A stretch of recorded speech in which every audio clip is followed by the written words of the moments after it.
Graça e paz, queridos. Estamos novamente reunidos na presença do nosso Senhor e Deus para juntos refletirmos no ensino santo de Sua palavra. E nesta oportunidade daremos continuidade à nossa série de exposições no capítulo 15 da primeira epístola do apóstolo Paulo aos Coríntios, onde leremos dos versos 29 a 34. De outra maneira, que farão os que se batizam por causa dos mortos? Se absolutamente os mortos não ressuscitam, por que se batizam por causa deles? E por que também nós nos expomos a perigos a toda hora? Dia após dia morro. Eu protesto, irmãos, pela glória que tenho em vós outros, em Cristo Jesus, nosso Senhor. Se como homem lutei em Éfeso com feras, que me aproveita isso? Se os mortos não ressuscitam, comamos e bebamos, que amanhã morreremos. Não vos enganeis, as más conversações corrompem os bons costumes. Tornai-vos à sobriedade, como é justo, e não pequeis, porque alguns ainda não têm conhecimento de Deus. Isto digo para a vergonha vossa. Queridos, o apóstolo Paulo já expusera de forma magistral a essência do Evangelho, mostrando aos coríntios que o ponto nevrálgico ou central deste é a ressurreição. Ele asseverou ainda que se Cristo não ressuscitou, sua pregação e, consequentemente, a fé dos coríntios era inútil e eles estavam completamente perdidos, permanecendo em seus pecados. Isto implica em que jamais haviam sido justificados.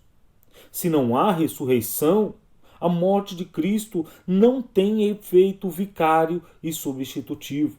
E dessa forma, tanto os coríntios como todos aqueles que creram em Cristo, confiaram na sua ressurreição, na sua vitória sobre a morte, estão absolutamente perdidos. Pois um Salvador que foi vencido pela morte não pode salvar a quem quer que seja, pois não pôde salvar nem a ele mesmo. Não obstante o equívoco teológico dos coríntios, Paulo afirma de forma categórica e inequívoca que de fato Cristo ressuscitou dentre os mortos, sendo ele as primícias dos que dormem.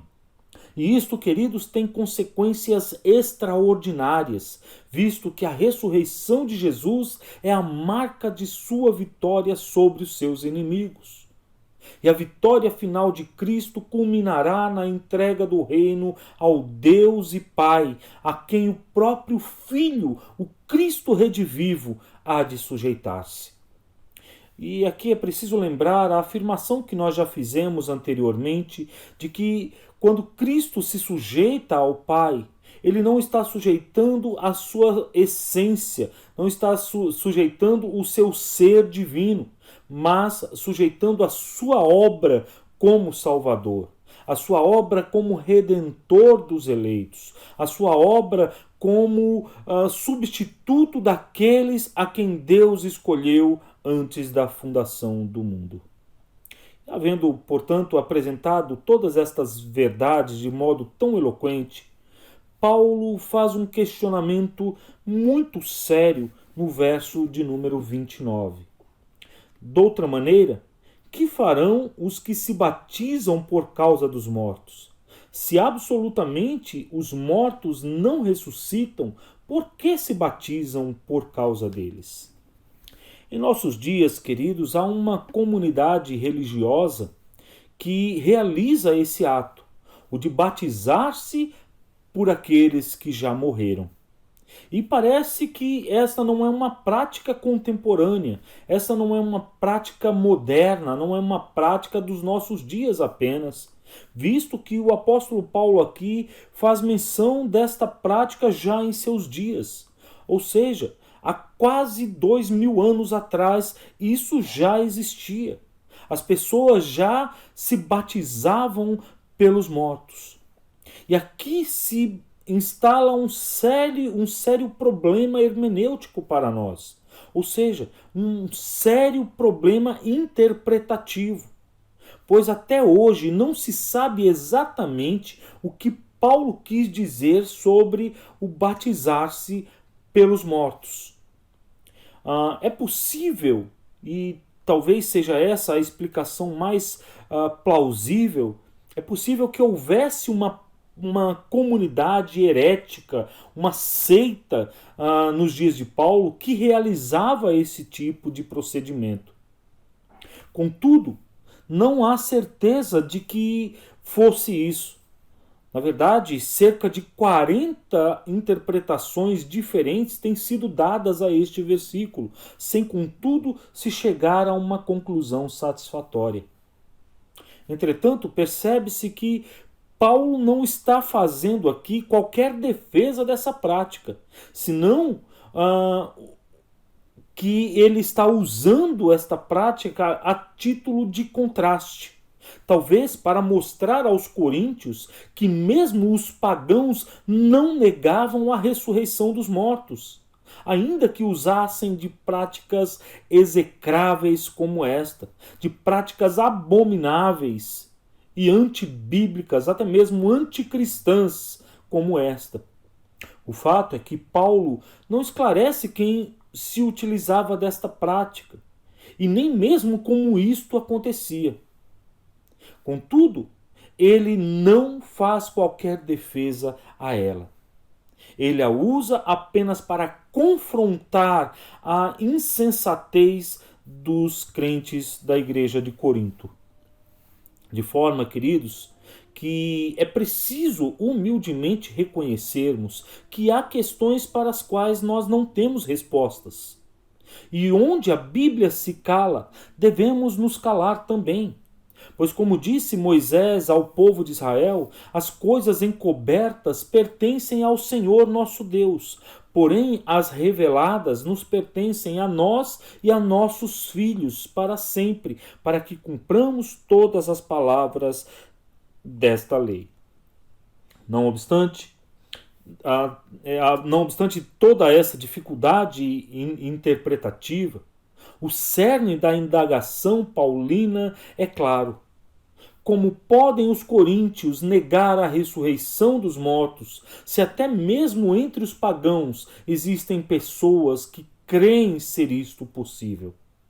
E mais, por que ele estaria disposto a sofrer e até morrer em prol do evangelho se os mortos não ressuscitam?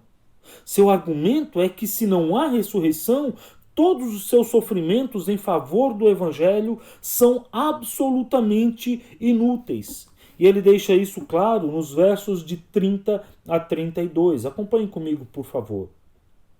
E por que também nós nos expomos a perigos a toda hora? Dia após dia morro. Eu protesto, irmãos, pela glória que tenho em vós outros, em Cristo Jesus, nosso Senhor. Se como homem lutei em Éfeso com feras, que me aproveita isto? Se os mortos não ressuscitam, comamos e bebamos, que amanhã morreremos. A argumentação de Paulo é naturalmente lógica, queridos. Se Cristo não ressuscitou, e se não há ressurreição dos mortos, sofrer e até morrer em favor do Evangelho é sofrer e morrer por nada.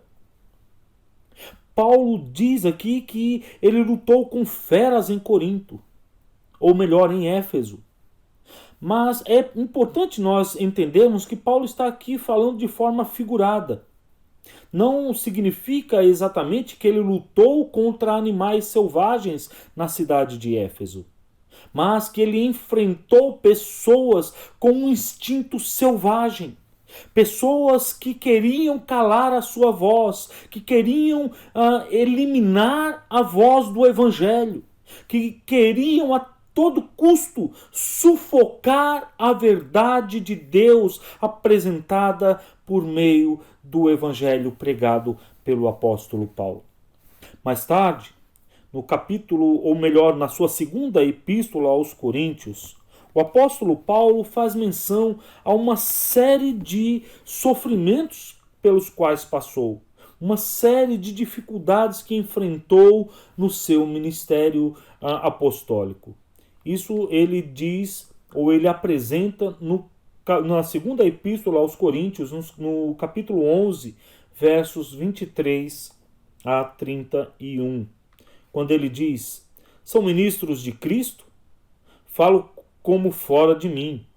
Eu ainda mais, em trabalhos, muito mais em prisões, em açoites sem medida, em perigos de morte muitas vezes. 5 vezes recebi dos judeus uma quarentena de açoites menos um. Fui 3 vezes fustigado com varas, uma vez apedrejado, em naufrágio 3 vezes. Naufrágio 3 vezes. Uma noite e um dia passei na voragem do mar.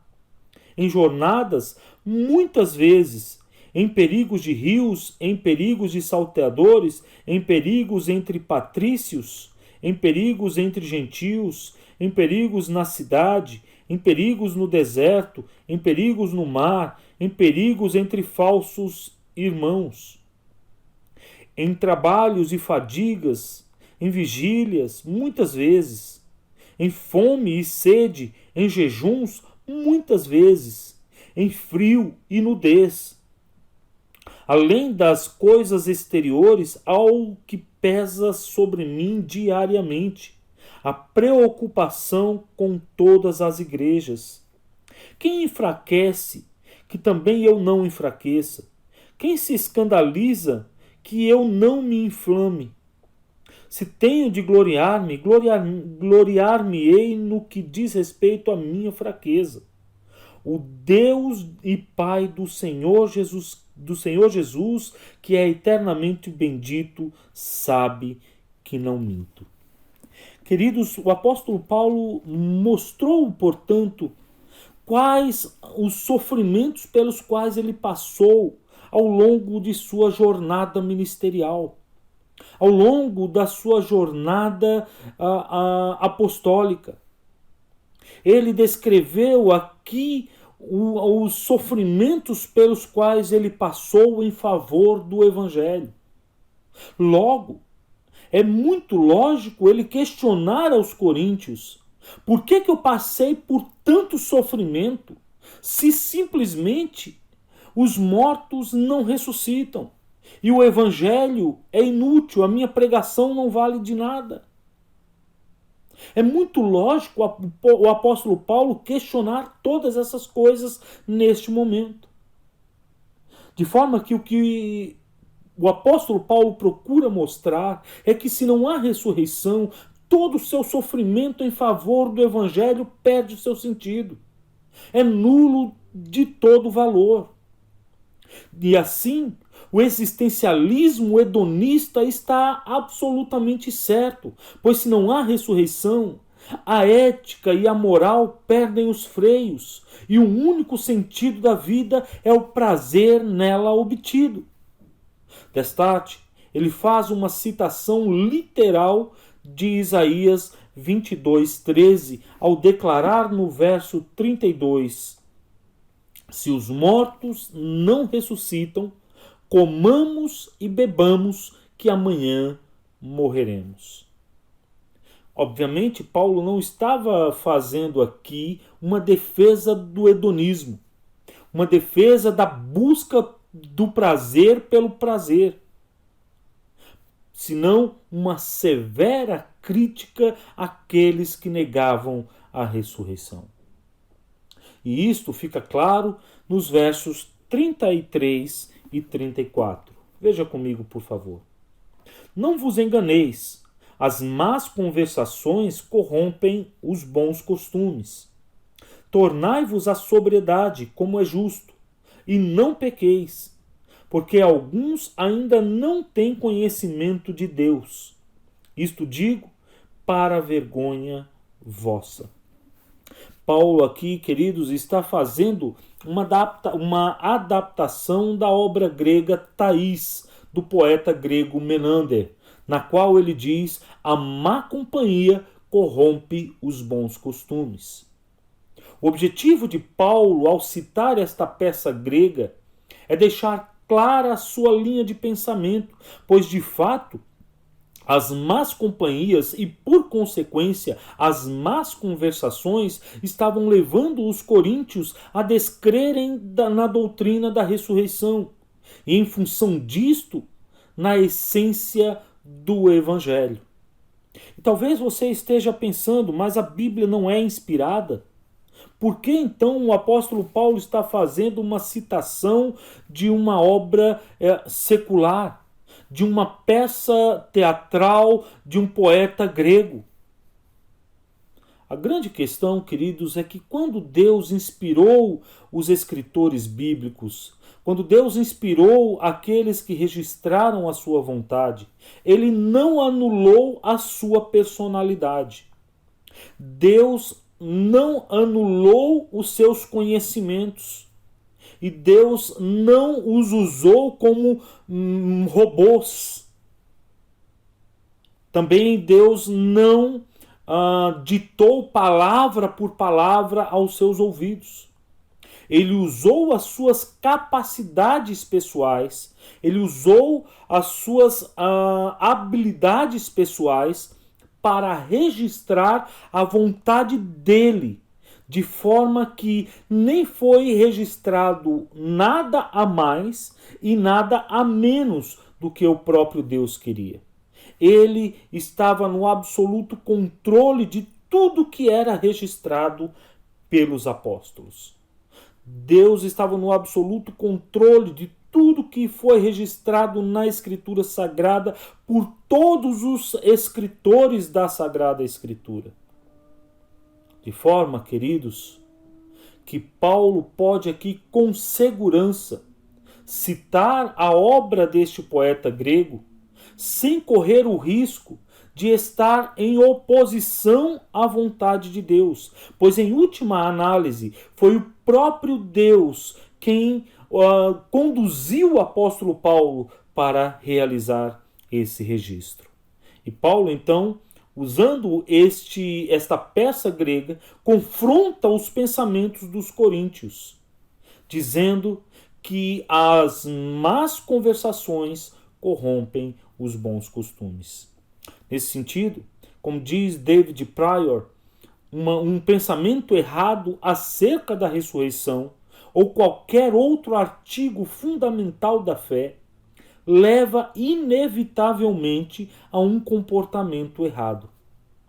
O ponto aqui é que se os coríntios eram influenciados por más conversações, logo o desenvolvimento da sua vivência cristã estava igualmente comprometido.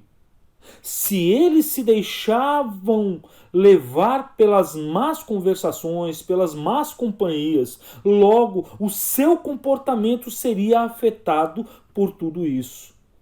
Não vos enganeis, as más conversações corrompem os bons costumes, diz o apóstolo Paulo. Para ele, as más conversações estavam levando os coríntios a um estado de verdadeira insanidade. Note que no verso 34, eles são chamados de volta à sobriedade. O apóstolo Paulo diz: tornai-vos à sobriedade como é justo, e não pequeis, porque alguns ainda não têm conhecimento de Deus. Isto digo para vergonha vossa. O termo grego usado por Paulo aqui tem o sentido de recobrar a consciência após a embriaguez. Quando Paulo diz tornai-vos à sobriedade, obviamente ele não está acusando os coríntios de serem ébrios, de serem bêbados. Mas o fato de negarem a ressurreição era o mesmo que estarem fora de si. É como se estivessem tomados pelo efeito do álcool, estando completamente embriagados. E este estado de espírito dos coríntios era absolutamente reprovável. Mas o que dizer então da expressão não pequeis usada por Paulo neste verso? Se os coríntios não estavam bêbados, se eles não estavam tomados pelo álcool, por que então o apóstolo Paulo está dizendo não pequeis? Está dizendo que eles não devem pecar. A questão é que negar a ressurreição é o mesmo que negar o evangelho, pois tal negação não procede da fé. E como diz Romanos 14, 23, tudo que não provém de fé é pecado. Portanto, quando Paulo diz não pequeis, é como se estivesse dizendo: creiam na doutrina da ressurreição, pois de outra sorte vocês estão em pecado. Vocês estão em oposição a Deus. Por isso, ele precisa exortá-los de forma incisiva: parem de pecar. Creiam na doutrina da ressurreição. Usem a fé que lhes foi dada, pois de outra sorte vocês estão pecando, vocês estão em oposição a Deus, vocês não poderão agradar ao Senhor. Não pequeis, diz o apóstolo aos Coríntios. Se por um lado, queridos, a negação da ressurreição é como estar fora de si e agir sem fé, agir sem fé, por outro, demonstra que aqueles que o faziam eram absolutamente ignorantes, não tendo o verdadeiro conhecimento de Deus. Paulo parece atingir aqui o calcanhar de Aquiles dos coríntios, ou seja, ele vai direto ao seu ponto fraco.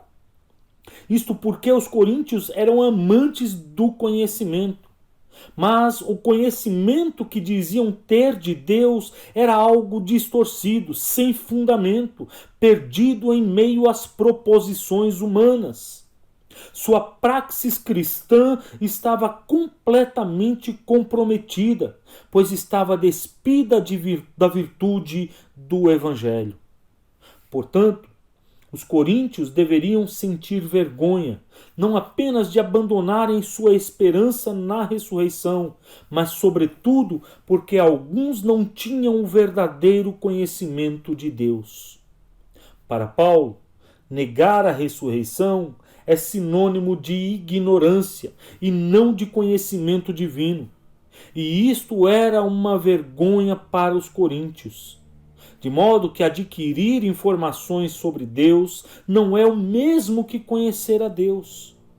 Nesse sentido, devemos nos lembrar de Jó, que após estreitar seu relacionamento com o Senhor em meio aos grandes sofrimentos pelos quais passou, pôde enfim declarar: eu te conhecia só de ouvir, mas agora os meus olhos te veem. Queridos, precisamos ter um conhecimento prático de Deus. Precisamos conhecer a Deus pessoalmente, assim como Jó o conheceu. E só poderemos fazer isso se nós estreitarmos os nossos laços com o Senhor. E como faremos isso, se não por meio da oração e da leitura constante diária da sua palavra, da meditação nas Sagradas Escrituras, de uma vida de devocional íntegra diante do nosso Deus. Um cristão que não ora é um cristão fadado ao fracasso. Um cristão que não lê as Escrituras é um cristão sem conhecimento verdadeiro de Deus, pois é a Escritura Sagrada que nos mostra, que nos ensina, que nos revela quem é o nosso Senhor. É a Escritura Sagrada que nos ensina quem é aquele que enviou o seu único Filho para morrer na cruz em nosso lugar. Portanto, precisamos conhecer melhor ao nosso Senhor. Precisamos conhecê-lo de forma prática e não apenas de modo teórico. Caminhando para o fim, e frente às verdades expostas no texto sagrado, precisamos atentar para alguns princípios práticos. Em primeiro lugar, precisamos entender que onde a Escritura se cala, devemos nos calar também. Especulações subjetivas podem nos afastar da verdade. Aquilo que cremos precisa ter fundamento sólido nas Sagradas Escrituras e não na axiologia que muitos insistem em defender nos nossos dias. Há pessoas que não estudam as Sagradas Escrituras, que não estudam a Palavra de Deus. E quando são confrontadas com seus pensamentos heréticos, dizem: eu acho que as coisas não são bem assim. Eu acho que a Bíblia está dizendo isso ou aquilo. Essas pessoas estudam axiologia ao invés de estudarem teologia, que é o estudo sobre Deus. Queridos, precisamos eliminar de nossas vidas as especulações subjetivas, para que não sejamos afastados da verdade de Deus, assim como estava acontecendo com os coríntios. Em segundo lugar, todos nós passamos por lutas em nossa vida cristã.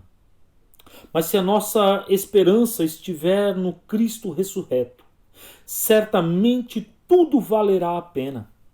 O apóstolo Paulo passou por diversas circunstâncias adversas, por muitos problemas, por muitas lutas, por muitos sofrimentos.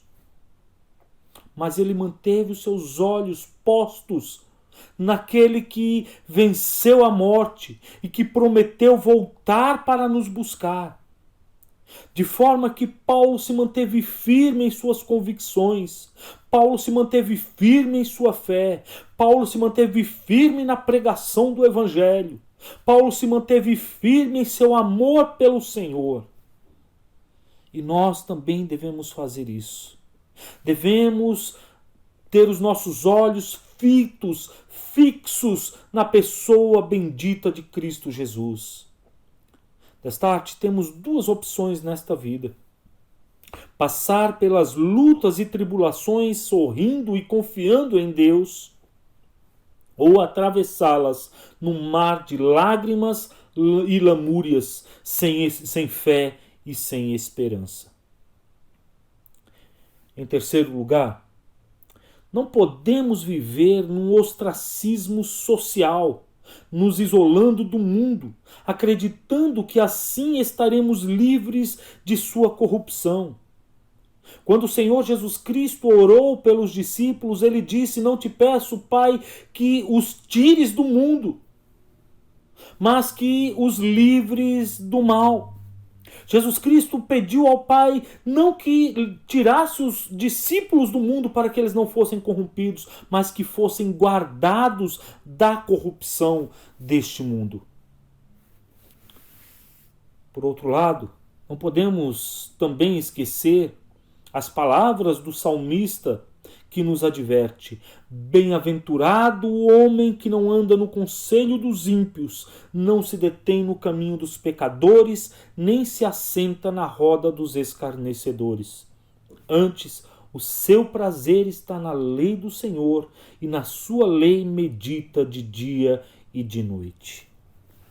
Ou seja, embora permaneçamos neste mundo, temos que ter a consciência de que não somos deste mundo. E, portanto, não podemos seguir os conselhos dos ímpios, nem nos deter no caminho dos pecadores, e muito menos nos assentar na roda dos escarnecedores. O nosso prazer deve estar, portanto, na lei do Senhor, e na sua lei devemos meditar dia e noite. Em quarto e último lugar, podemos e devemos ler. Ler muito, ler obras sacras e também seculares, assim como o apóstolo Paulo. O apóstolo Paulo citou o poeta grego Menander não porque ele simplesmente teve um lapso de iluminação e citou. Muito pelo contrário. Ele havia lido e havia visto a obra deste poeta grego. E por ter lido a obra deste poeta, ele pôde citá-la. Ele pôde falar sobre ela. E essa não foi a única oportunidade em que o apóstolo Paulo o fez. Quando ele se defendia frente aos atenienses, ele também fez citações de outros poetas, de outros filósofos gregos. E nós também devemos fazer isso. Devemos ler obras sacras, obras sagradas, como a palavra de Deus, livros que nos falam sobre a palavra de Deus, mas também devemos ler outros livros, livros que nos tragam conhecimento cultural, livros que nos tragam uma bagagem científica, cultural, filosófica, que venham a acrescentar ao conhecimento que temos das Escrituras. Mas nunca devemos esquecer que o verdadeiro conhecimento de Deus nos é dado única e exclusivamente na sua revelação especial, na sua palavra, na Sagrada Escritura. É ali, na Sagrada Escritura, que Deus revela quem Ele é. É na Sagrada Escritura que Deus revela quem Ele é, a sua vontade. É na Sagrada Escritura que Ele revela o seu plano redentor. É na Sagrada Escritura que Ele revela o que fará naquele grande dia, quando Cristo Jesus voltar. Devemos, portanto, desenvolver em nossa vida uma vida de santificação, de oração e de fé, lendo e confiando em Deus. Devemos nos santificar, pois sem a santificação, como diz o autor aos Hebreus, ninguém verá o Senhor. Que Deus nos conceda a sua graça e nos ajude a vivermos de modo digno da nossa vocação. Que Ele nos conceda a sua graça e nos conceda a alegria, a satisfação de em tudo honrarmos o seu santo nome. Que assim seja para a glória de Deus, hoje e eternamente. Amém.